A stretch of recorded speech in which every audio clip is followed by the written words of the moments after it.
Here we go.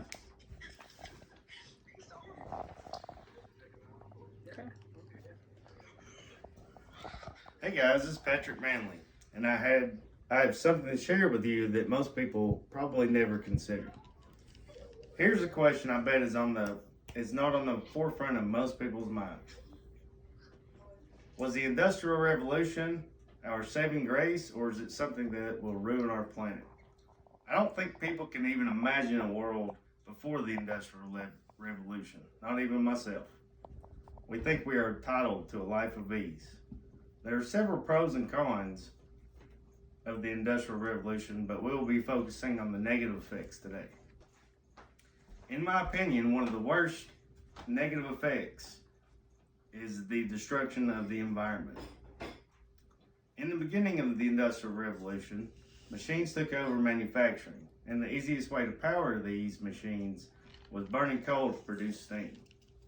Sadly, that is the number one contributor to global warming, which we will look at a little bit later.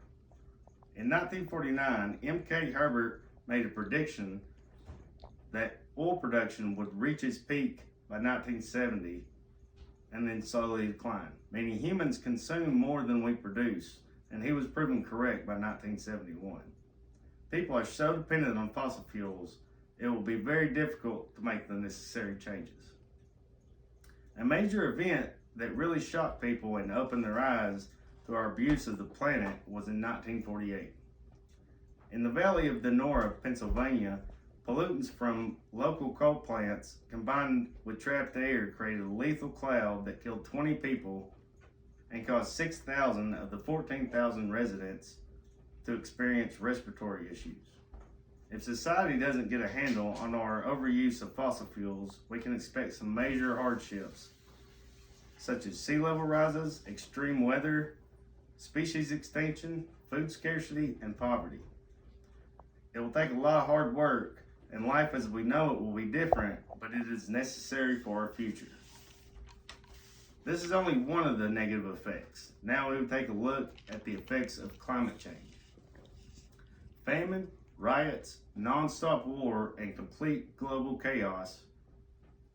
This will be a reality very soon if we don't make some major changes to the way we emit pollutants into the air.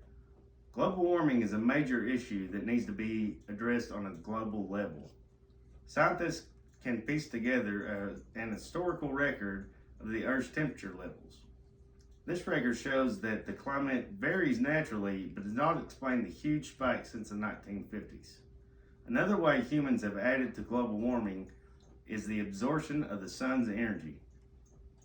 Agriculture, road construction, and deforestation can change the reflectivity of the Earth's surface, leading to local warming or cooling. Emissions such as aerosols can lead to the reflection has had a small cooling effect. Scientists predict that if the Earth's temperature rises more than 1.5 degrees centigrade, this could result in irreversible and devastating consequences for humans and the environment. While environmentally the Industrial Revolution has had devastating effects, it has also impacted the way people live, and I would like to discuss that next. Before Americans had regulations to protect factory workers, they were treated like slaves so the rich could fill their pockets. Very small pay, long hours, and a 6-day work week created a list of issues. There are many documented instances of up to 16 people living in a single family tenement in the slums of New York.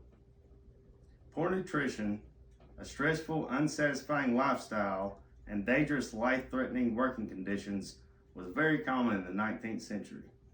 As Beverly Lemire, a history professor at the University of Alberta, stated in an article that child labor and exploitation was one of the worst negative effects of the Industrial Revolution.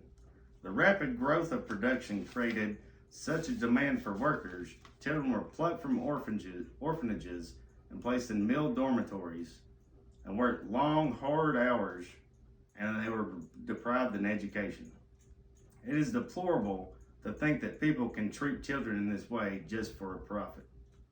But the more the population grows, the more food needs to be produced. So industrial farming was introduced, and we will get into that now. Decades of industrial farming have taken a very heavy toll on the environment. The low retail price of food can hide the very high price tag of the environmental destruction. It seems it's a catch-22. A population boom forces us to produce vast amounts of food, but in turn will make it more difficult to grow food in the future. One of the biggest problems with industrial farming is the overuse of pesticides. They are used to produce bigger yields and stop pests from eating crops. It also has adverse health effects on humans and the environment.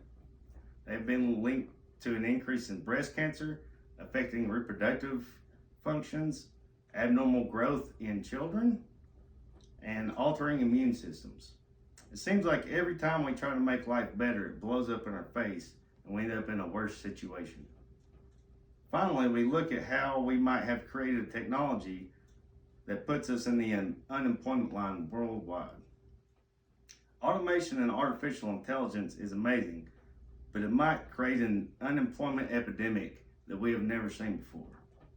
Not only will it put people out of work, it has made the lower and middle class pay stagnant for generations. For example, in the US, income for production workers today, adjusted for inflation, is essentially the same as in the 1970s. Another good example is a report from the International Labor Organization. It shows that more than 2/3 of the Southeast Asia's 9.2 million residents in textile and footwear industries are threatened by automation. Ariel Rubenstein wrote in his book, Economic Fables, that economic models tell us this is a reality. It is a warning, and we should listen and adapt.